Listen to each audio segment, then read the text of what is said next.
Hi, I'm Corey from ID Parts, and this is our 5-minute review of the new refreshed 2015 Jetta TDI. Everything you need to know in 5 minutes. Let's go.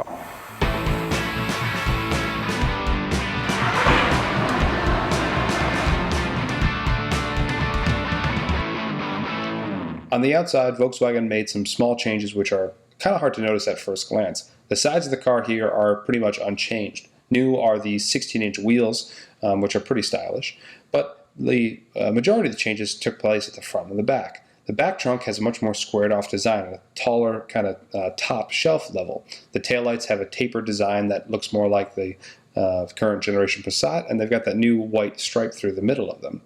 The front of the car, though, the grille has been heightened significantly, now has 3 slats, and that's because the hood is now farther back and the bumper is much lower. We think it looks good. The lower grille, though, has these cool flaps which actually go up and down and can close at highway speeds to improve the aerodynamics of the car.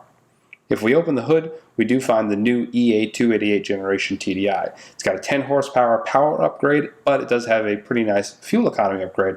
And on our test loop, we saw nearly 49 miles per gallon. Overall, we averaged just over 44, which is still way better than we ever got with last year's model. Rev it. You can rev it.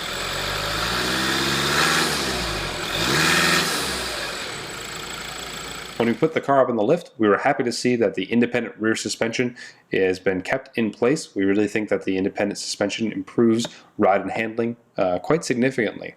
Also great is the DEF tank, which is tucked into the bumper, which leaves room for a full-size diesel fuel tank. On the interior, the 2015 model now has that new high gloss kind of look that I think Volkswagen is moving to with mostly everything. Looks all right, looks fairly premium, but we do miss the days of the brushed aluminum.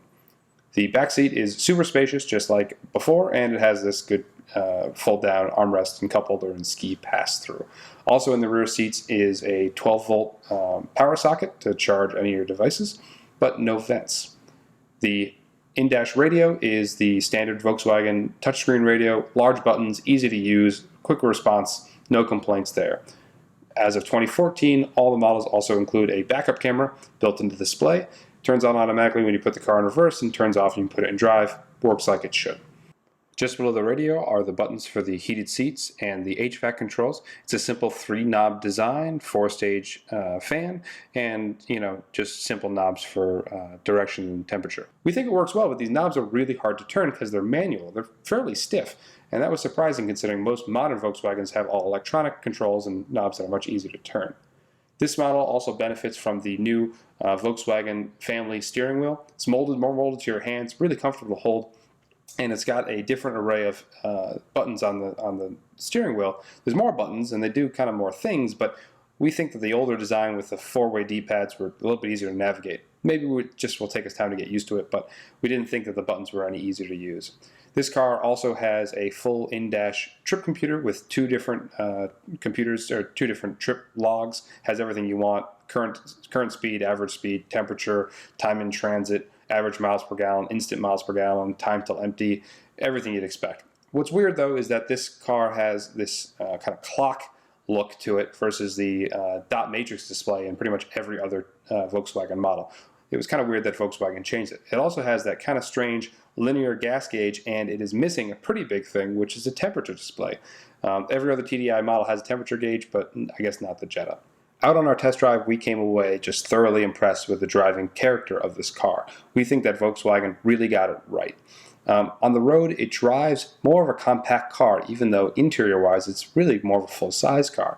The steering wheel is light, precise, tracks really nicely, and the ride is kind of on the harsh side, but overall it kind of has that nice sporty feel, and it certainly turns quite beautifully. That independent rear suspension really helps in that regard. At high speeds, the amount of wind noise is really remarkably low. We think that this car is one of the quietest Volkswagen we've driven on the highway. We were also really impressed with this generation's DSG transmission. Super smooth, super quiet, seamless shifts. They always rev match perfectly. Really overall fantastic. As we wrap this up, we'll say this. Volkswagen really got this generation Jetta right. We like really everything about it, and a couple of our friends and some guys in the office have already pre-ordered their 2015s. If you're looking for TDI, this is a good one to get. Thanks for watching.